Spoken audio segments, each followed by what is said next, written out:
Saudara Panitia Pengawas Pemilihan atau Panwasli Aceh mengumumkan Aceh masuk dalam 5 besar angka indeks kerawanan pemilu atau IKP di atas rata-rata nasional, yaitu sebesar 50,27%. Sedangkan IKP nasional ditetapkan sebesar 49,63%. Di Aceh ada 2 daerah yang IKP-nya tinggi, yaitu Sabang dan Subulu Salam. Hal ini dipicu karena tingginya kontestasi politik.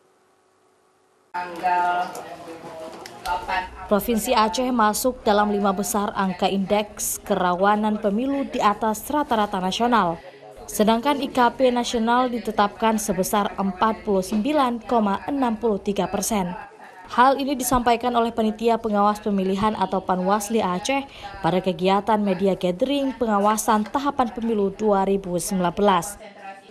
Dari 23 kabupaten kota di Aceh, ada 2 daerah yang angka IKP-nya tinggi, yaitu Kota Sabang sebesar 90,17% dan Subulu Salam sebesar 83,26%. Hal ini dipicu karena tingginya kontestasi politik. Besarnya persentase ini dipengaruhi oleh beberapa faktor, yaitu tidak adanya keterwakilan kelompok disabilitas pada daftar caleg, tidak adanya keterwakilan kelompok minoritas, dan tidak terpenuhinya kuota perempuan sebesar 30% pada daftar caleg. Iya, di atas rata-rata nasional, yaitu tingkat kerawanan paling tinggi ya, di 15 besar di mana Aceh masuk di kategori 5 besarnya.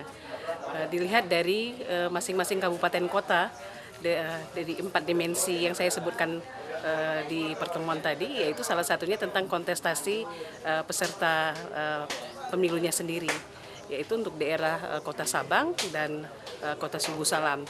Yang paling tingginya itu di Kota Sabang sebesar 90% lebih. Ada 4 indikator dimensi untuk menentukan tinggi atau rendahnya angka IKP, yaitu dikaji melalui konteks sosial politik, penyelenggaraan pemilu yang bebas dan adil, kontestasi politik, dan partisipasi.